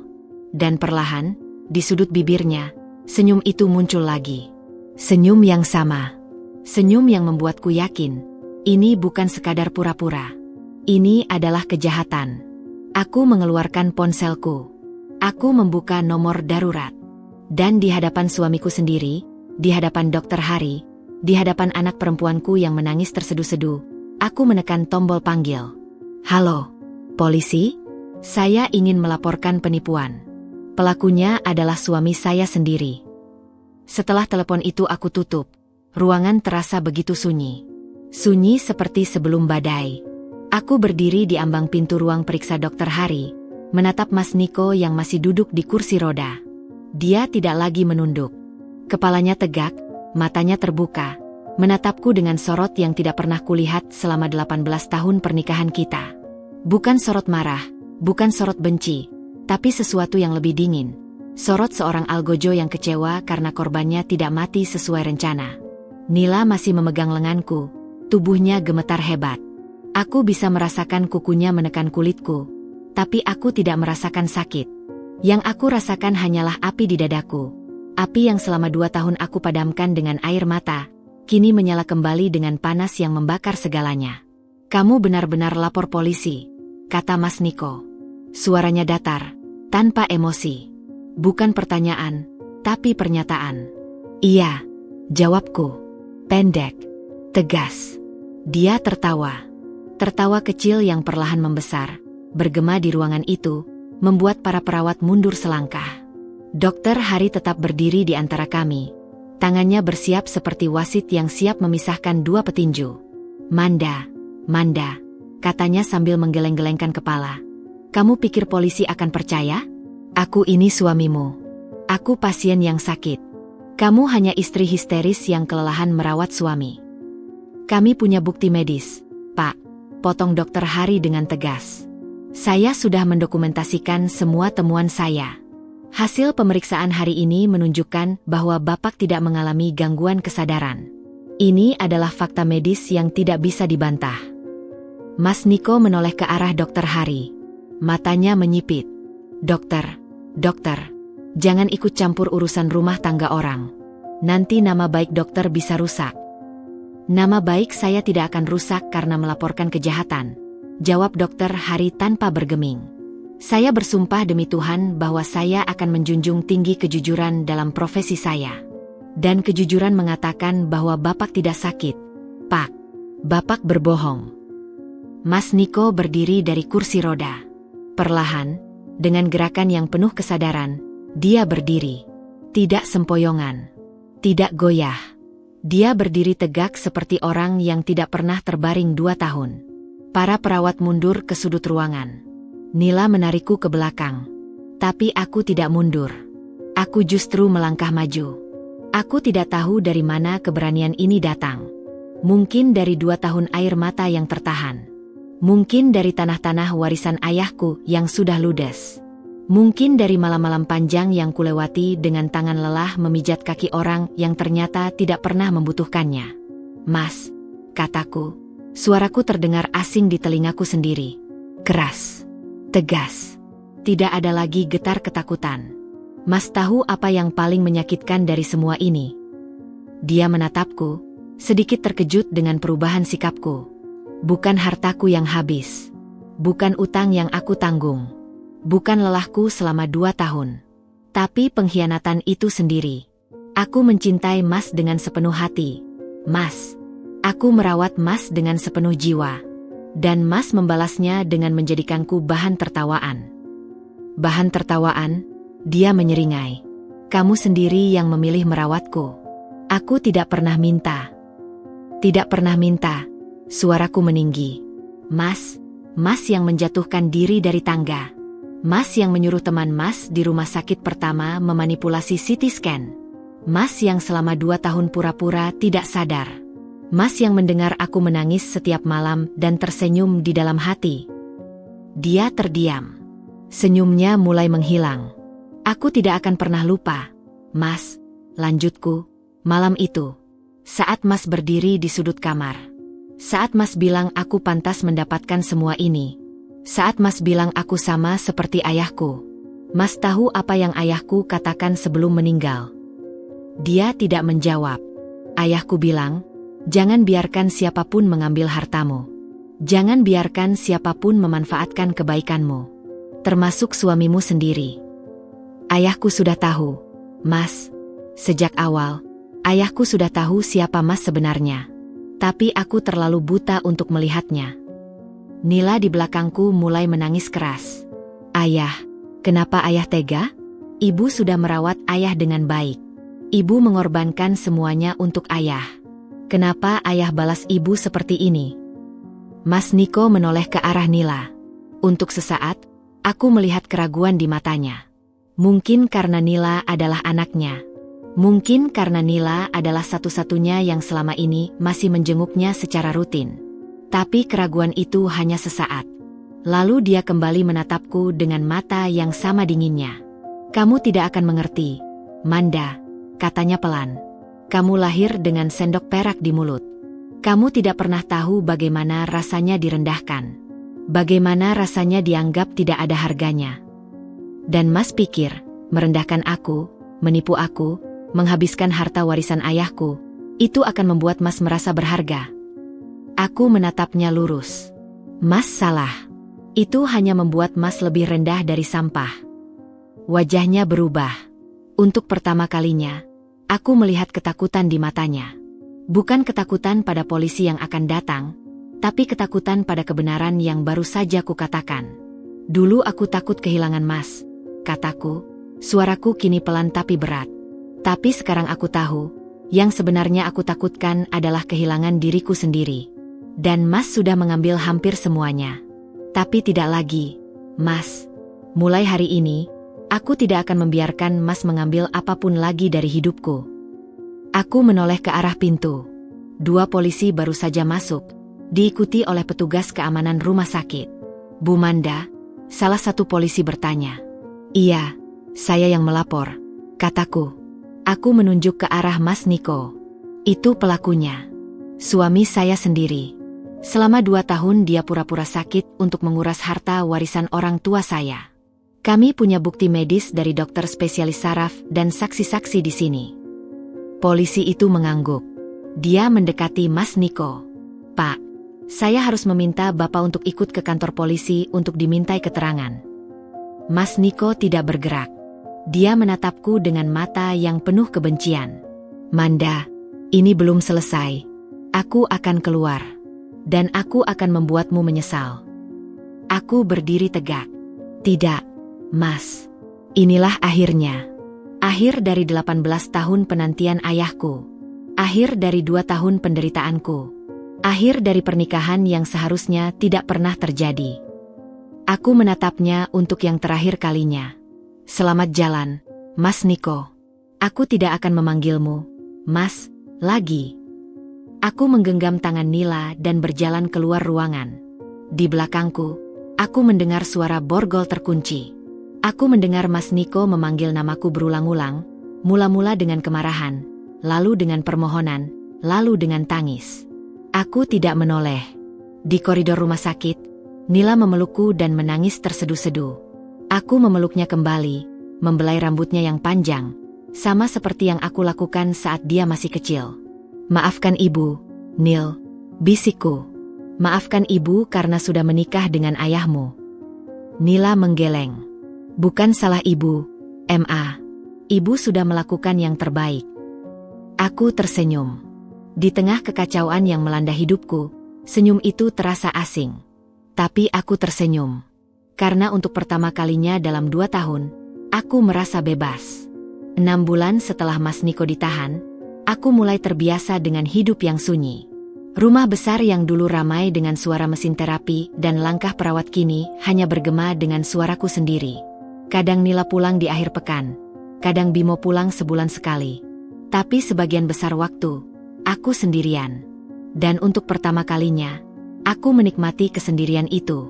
Tapi di balik ketenangan yang mulai kurasakan, proses hukum terhadap Mas Niko terus bergulir.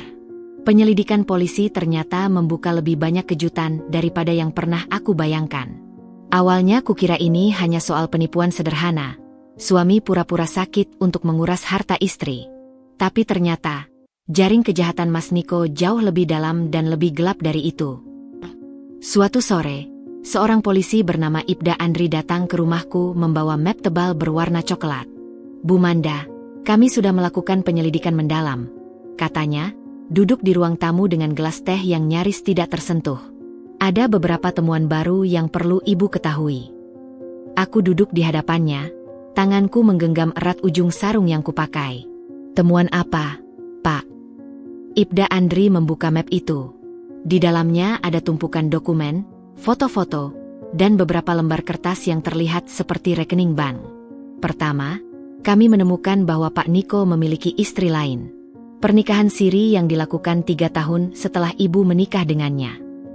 Dunia serasa berhenti berputar. Aku merasakan dadaku sesak, seolah ada yang meremas jantungku dengan tangan dingin. Istri lain, suaraku nyaris tidak terdengar. Namanya Rina. Usia 38 tahun. Tinggal di daerah Cikarang. Dari pernikahan siri itu, Pak Niko memiliki 2 orang anak. Yang pertama berumur 14 tahun, yang kedua 12 tahun. Aku terdiam. 14 tahun. Itu berarti anak itu lahir di tahun keempat pernikahanku dengan Mas Niko. Saat itu aku sedang hamil Bimo. Mas Niko datang ke rumah sakit setiap hari, membawakan buah dan bunga, tersenyum padaku dengan mata penuh kasih. Sementara di tempat lain, dia memiliki istri lain yang sedang mengandung anak pertamanya dari pernikahan siri. Selama ini, Ibda Andri melanjutkan, Pak Niko rutin mengirim uang kepada Rina melalui rekening yang berbeda dari rekening bersama ibu. Total transfer selama 2 tahun terakhir mencapai lebih dari 1,5 miliar rupiah. 1,5 miliar, ulangku, mataku terbeliak. Dari mana uangnya? Ibda Andri menatapku dengan sorot yang hati-hati. Dari penjualan tanah ibu, Bu. Tanah di Bogor, rumah di Bandung, dan beberapa aset lain yang ibu jual untuk biaya pengobatan Pak Niko. Aku memejamkan mata. Angka-angka itu berputar di kepalaku. Tanah di Bogor yang dijual dengan harga 2 miliar. Rumah di Bandung 1,5 miliar. Tabunganku yang habis 300 juta. Dan semua uang itu, uang yang aku keringatkan dengan menjual harta warisan ayahku, yang aku keluarkan untuk membayar rumah sakit, untuk terapi, untuk obat-obatan yang ternyata tidak pernah diperlukan. Sebagian besar mengalir ke rekening rahasia Mas Niko, lalu ke tangan seorang wanita lain dan 2 anak yang tidak pernah aku kenal. Ada lagi, Bu, kata Ibda Andri, suaranya semakin hati-hati. Kami juga menemukan bahwa Pak Niko telah membuat dokumen palsu yang menyatakan dirinya sebagai pemilik sah atas tanah di Kemang. Mataku terbuka lebar. Tanah di Kemang. Itu adalah satu-satunya aset yang belum aku jual. Satu-satunya tempat yang masih tersisa dari ayahku. Dokumen apa? Sertifikat hak milik palsu, Bu. Pak Niko sudah menyiapkan semuanya sejak 2 tahun lalu, sebelum dia jatuh dari tangga. Dia sudah mengurusnya melalui seorang calo di BPN. Sertifikat palsu itu menggunakan nama Pak Niko sendiri, dengan data-data yang sudah dimanipulasi. Aku merasakan darahku mendidih. Jadi, dia sudah merencanakan semua ini sejak 2 tahun lalu. Bahkan lebih dari itu, Bu. Dari keterangan Rina, Pak Niko sudah merencanakan ini sejak 5 tahun yang lalu. Aku terpaku. 5 tahun. Mas Niko sudah merencanakan semua ini sejak 5 tahun lalu. 5 tahun aku tidur di sampingnya, memanggilnya suami, percaya bahwa dia mencintaiku. Sementara dia merencanakan bagaimana cara menghabiskan seluruh warisan ayahku. Rina juga mengaku, Ibda Andri melanjutkan, bahwa Pak Niko pernah bilang padanya, setelah semua harta Manda habis, aku akan menceraikannya dan menikahi kamu secara resmi. Aku tidak menangis. Aku pikir air mataku sudah habis sejak lama. Tapi ada sesuatu yang pecah di dalam dadaku. Bukan kesedihan. Bukan kemarahan. Tapi sesuatu yang lebih dalam. Kekecewaan yang begitu besar pada diri sendiri karena 18 tahun tidak pernah melihat kebenaran yang sudah begitu jelas di depan mata. Beberapa hari kemudian, aku mendapat panggilan dari pengadilan. Rina akan menjadi saksi dalam persidangan Mas Niko. Di ruang sidang yang dingin dengan kursi-kursi kayu yang keras, aku melihat Rina untuk pertama kalinya. Dia adalah wanita biasa, rambut sebahu, wajah lelah, mata sembab seperti orang yang kurang tidur. Dia duduk di kursi saksi dengan tangan gemetar. Jaksa bertanya, Ibu Rina, apakah ibu tahu bahwa suami ibu, Niko Hermawan, sudah memiliki istri sah bernama Manda? Saya tahu, jawab Rina dengan suara parau. Dan ibu tetap menikah dengannya secara siri. Iya. Apakah ibu tahu tentang rencana Pak Niko untuk menguras harta istrinya? Rina menunduk. Tangannya yang gemetar menggenggam ujung kerudungnya. Saya tahu, tapi hanya sebagian. Dia bilang istrinya kaya raya, anak konglomerat. Dia bilang istrinya pelit dan tidak pernah mau berbagi harta. Dia bilang semua harta itu seharusnya menjadi miliknya juga. Apakah ibu tahu bahwa Pak Niko pura-pura sakit selama 2 tahun? Rina mengangkat wajahnya. Matanya berkaca-kaca. Saya baru tahu setelah dia ditahan. Selama 2 tahun itu, dia bilang pada saya bahwa dia sedang menjalankan proyek besar di luar kota. Dia tidak pernah bilang bahwa dia pura-pura koma. Dia berhenti, menarik napas panjang. Saya juga dikhianati, katanya, suaranya pecah. Dia bilang akan menceraikan istrinya. Dia bilang akan menikahi saya secara resmi. Tapi ternyata saya hanya alat untuk menyembunyikan uang hasil kejahatannya. Ruangan sidang sunyi. Aku melihat Rina menangis di kursi saksi. Dan di saat itu, aku tidak merasakan kebencian padanya. Yang aku rasakan hanyalah kesedihan yang sama. Kami berdua adalah korban dari pria yang sama. Hanya saja, aku kehilangan harta, sementara dia kehilangan harga dirinya. Sidang berlangsung selama 3 bulan. Bukti-bukti berdatangan. Dokter Hari menjadi saksi ahli, menjelaskan dengan detail bagaimana Mas Niko memalsukan kondisinya. CT scan asli yang menunjukkan pendarahan ringan yang seharusnya sembuh dalam hitungan minggu menjadi bukti kunci. Laporan bank yang menunjukkan aliran dana dari rekeningku ke rekening rahasia Mas Niko, lalu ke rekening Rina, menjadi bukti berikutnya. Dan yang paling menghancurkan adalah rekaman CCTV dari rumah sakit pertama. Rekaman itu menunjukkan Mas Niko berbicara dengan seorang pria di ruang UGD, temannya yang bekerja di sana, beberapa jam sebelum dia dibawa ke ruang perawatan. Dalam rekaman itu, Mas Niko tertawa dan berkata, "Beres, ya. Jangan sampai ada yang tahu. Nanti kamu dikasih 50 juta." Sidang terakhir. Hakim membacakan vonis. Terdakwa Niko Hermawan terbukti secara sah dan meyakinkan bersalah melakukan tindak pidana penipuan, pemalsuan dokumen, dan penggelapan dalam perkawinan sebagaimana diatur dalam pasal 378 KUHP dan pasal 263 KUHP. Dengan ini menjatuhkan pidana penjara selama 6 tahun. Aku menatap Mas Niko di kursi terdakwa. Wajahnya pucat, matanya kosong. Tidak ada lagi senyum dingin yang dulu membuatku merinding. Yang tersisa hanyalah seorang pria yang kehilangan segalanya. Bukan hanya hartaku yang berhasil dia ambil, tapi juga keluarganya, nama baiknya, dan 18 tahun pernikahan yang seharusnya bisa dia jaga jika saja dia memilih untuk jujur. Tapi vonis itu belum selesai. Hakim melanjutkan, selain pidana penjara, terdakwa juga diwajibkan mengembalikan seluruh aset yang telah dijual tanpa sepengetahuan istri sahnya, dengan nilai total sebesar 4 miliar rupiah, atau diganti dengan harta pribadi terdakwa.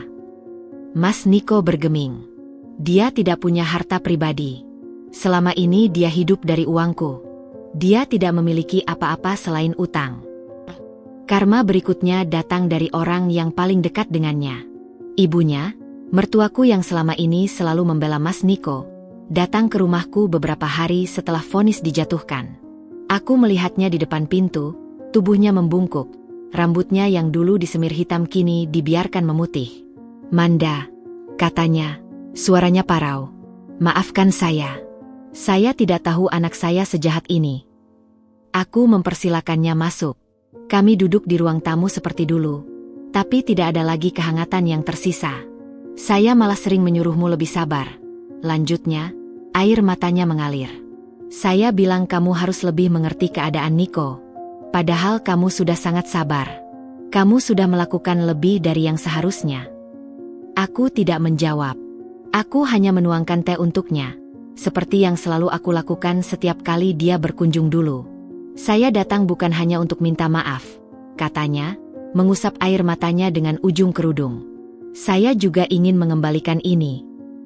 Dia mengeluarkan sebuah amplop coklat dari dalam tasnya. "Ini adalah uang pensiun saya. Tidak banyak, tapi setidaknya bisa membantu sedikit untuk utang-utangmu." Aku menatap amplop itu, lalu menatap mertuaku. "Bu, saya tidak bisa menerima ini. Ini uang pensiun ibu. Ibu butuh untuk hidup." "Ambil, Manda," katanya dengan nada yang tidak bisa dibantah. "Ini adalah karma saya.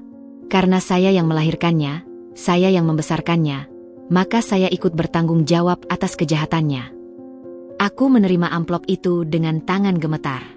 Bukan karena uangnya, tapi karena beban yang ditanggung oleh seorang ibu yang anaknya telah menghancurkan hidup orang lain. Di hari yang sama, aku mendapat telepon dari Bimo. "Bu," katanya, suaranya datar. "Aku mau ganti nama belakang." Aku terkejut. "Apa maksudmu?" "Aku tidak mau pakai nama keluarga ayah lagi. Aku ingin namaku Bimo Rahmat. Aku pakai nama kakek." "Bimo," aku tidak tahu harus berkata apa. "Aku malu punya ayah seperti dia, Bu.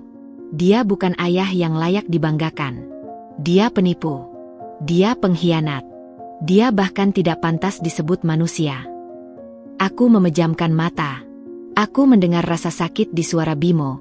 Rasa sakit karena seorang anak harus kehilangan rasa hormatnya pada ayahnya sendiri. "Aku juga sudah bilang ke Nila," lanjut Bimo. "Dia setuju. Kita berdua tidak akan pakai nama belakang ayah lagi." "Bimo, itu keputusan besar. Apakah kamu yakin?" "Aku yakin. Ayah sudah mengambil banyak hal dari kita. Tapi nama keluarga kakek adalah satu hal yang tidak bisa dia ambil. Itu adalah warisan yang sebenarnya.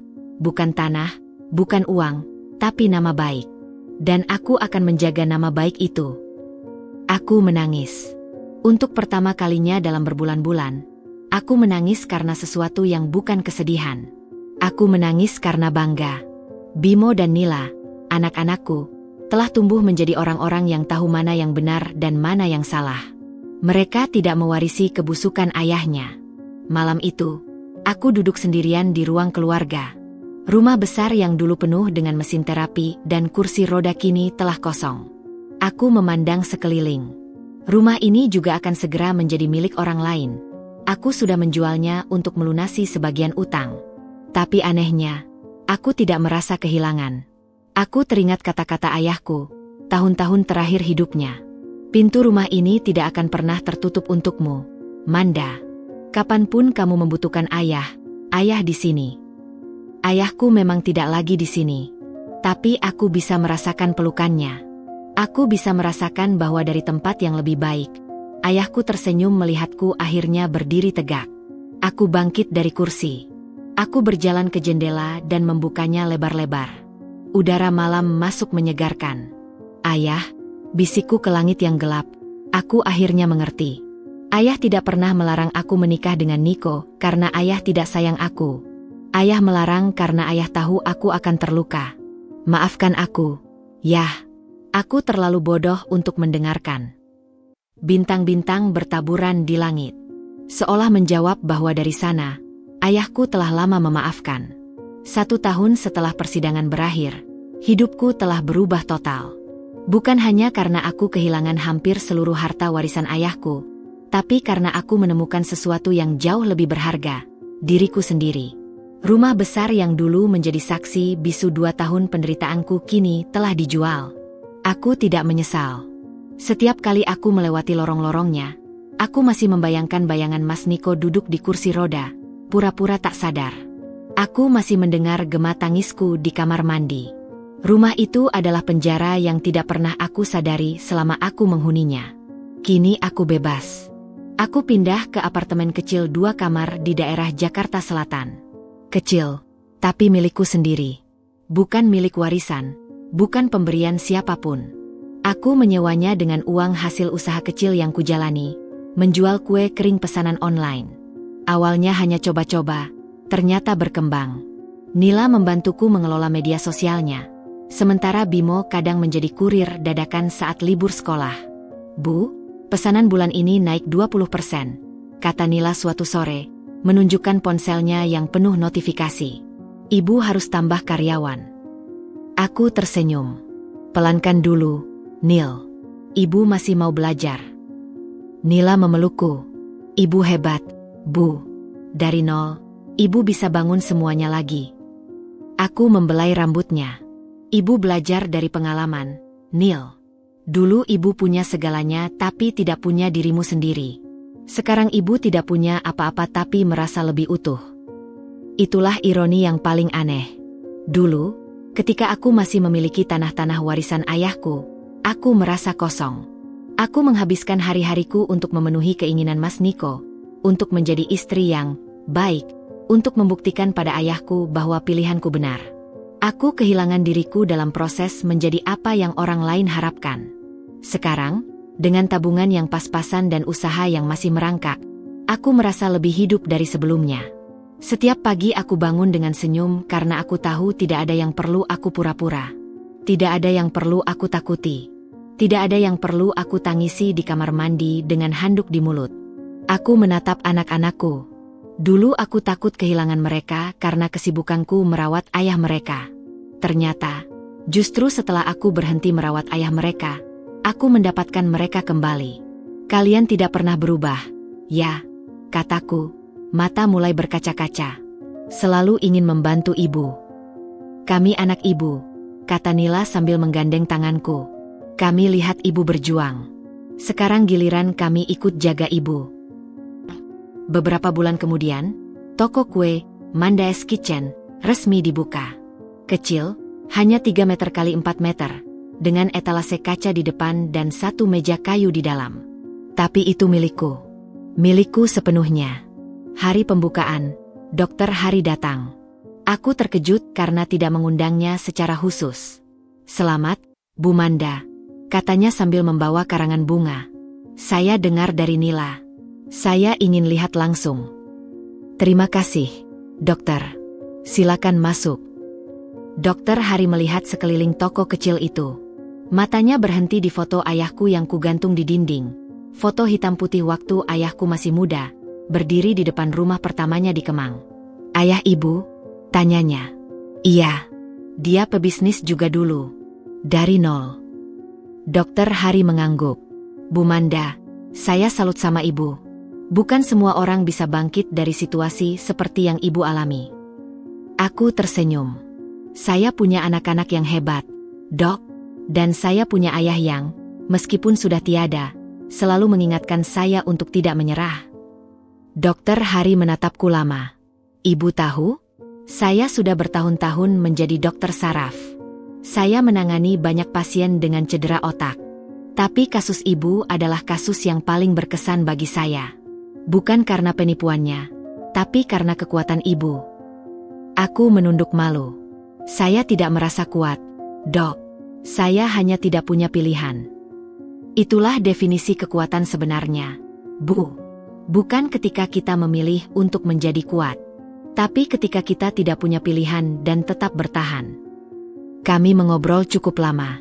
Dokter Hari bercerita tentang praktiknya, tentang pasien-pasien yang berhasil pulih, tentang penelitian terbaru di bidang saraf. Aku mendengarkan dengan penuh minat. Tapi aku juga memperhatikan sesuatu. Cara dia berbicara, cara dia tersenyum, cara dia memperhatikan detail-detail kecil di sekelilingnya. Semuanya berbeda dari Mas Niko. Ada ketulusan yang tidak perlu dipalsukan. Sebelum pulang, Dokter Hari menuliskan nomor pribadinya di selembar kertas. "Bu Manda," katanya, sedikit ragu, "saya tahu ini mungkin terlalu cepat. Tapi kalau ibu butuh teman bicara, atau sekadar kopi di akhir pekan, saya di sini." Aku mengambil kertas itu. Aku menatapnya. Di sudut mataku, aku melihat Nila dan Bimo tersenyum dari balik etalase. "Terima kasih, Dok," kataku. "Mungkin lain kali." Aku melipat kertas itu dan memasukkannya ke dalam saku. Bukan karena aku tidak tertarik, tapi karena aku ingin memberi waktu pada diriku sendiri. Dulu aku terlalu cepat jatuh cinta pada Mas Niko. Aku tidak ingin mengulangi kesalahan yang sama. Malam itu, setelah toko tutup, aku sendirian di apartemen. Aku duduk di balkon kecil, memandang lampu-lampu kota yang berkelap-kelip. Ponselku bergetar. Pesan dari nomor tidak dikenal. Aku membukanya. Sebuah foto. Mas Niko di dalam penjara. Wajahnya kurus, matanya cekung, rambutnya dipangkas pendek. Di bawah foto itu ada tulisan, "Manda, ini saya. Saya minta tolong penjaga sini kirim foto. Saya ingin kamu tahu bahwa saya menyesal. Bukan karena saya tertangkap, tapi karena saya kehilangan kamu. Maafkan saya." Aku menatap foto itu lama. Dulu, foto ini akan membuatku menangis. Aku akan merasa bersalah. Aku akan berpikir untuk memaafkannya. Tapi sekarang, aku menghapus pesan itu. Aku memblokir nomornya. Lalu aku meletakkan ponsel di meja kecil di sampingku. Aku menarik napas dalam-dalam. Udara malam Jakarta terasa hangat. Di kejauhan, aku bisa melihat puncak-puncak gedung yang diterangi cahaya. "Ayah," bisikku ke langit yang gelap, "aku sudah jadi diriku sendiri. Terima kasih sudah menungguku." Bintang-bintang tidak menjawab. Tapi aku merasa hangat di dadaku. Seperti pelukan. Seperti restu. Aku tersenyum. Besok pagi, aku akan bangun pagi-pagi, pergi ke pasar, membeli bahan-bahan untuk kue pesanan yang harus selesai siang nanti.